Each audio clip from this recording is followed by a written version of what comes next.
జగిత్యాల జిల్లా మల్యాల విద్యుత్ సబ్స్టేషన్లో ఉద్యోగులు ఏడీఈ మహేందర్ ఆధ్వర్యంలో నల్ల బ్యాడ్జీలు ధరించి నిరసన తెలిపారు. యాదాద్రి పవర్ ప్లాంట్ వెంటనే ప్రైవేటీకరణ నిలిపివేయాలని డిమాండ్ చేశారు. కార్మికుల ఐక్యత వర్ధిల్లాలి అన్నారు. జేసీ జిందాబాద్ అంటూ నినాదాలు చేశారు. ఈ సందర్భంగా యూనియన్ నాయకులు మాట్లాడుతూ పవర్ ప్లాంట్ ప్రైవేటీకరణ నిర్ణయం రద్దు చేయాలని డిమాండ్ చేశారు. యాజమాన్యం తమ మొండి వైఖరి విరమించుకోవాలని అన్నారు. అలాగే తమ దీర్ఘకాలిక 14 సమస్యలు పరిష్కరించాలని విజ్ఞప్తి చేశారు.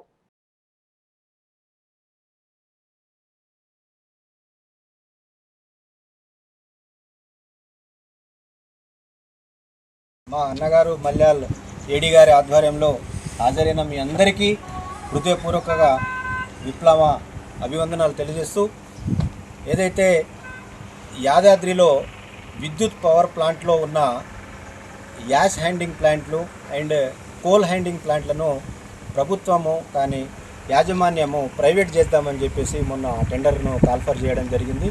మరి దానికి వ్యతిరేకంగా మేము అది ఆ విద్యుత్ ప్లాంట్ల ఆ గుండెకాయ లాంటి కోల్ ప్లాంటు గ్యాస్ ప్లాంట్లను ప్రైవేట్ చేయొద్దు, దాన్ని టెండర్ రద్దు చేయాలని చెప్పేసి గత కొంతకాలంగా మేము నిరసన ప్రదర్శన తెలియజేస్తూ ఉన్నాం.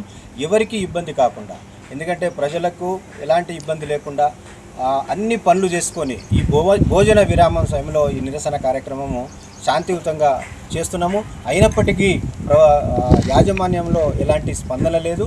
మరి ఈ విధంగా అయితే ఇప్పుడు ఆ ప్లాంట్లను ప్రైవేట్ చేస్తే దాదాపు 225 కోట్లు అవుతుంది. అది మేమే చేస్తామని చెప్పి అంటున్నాం.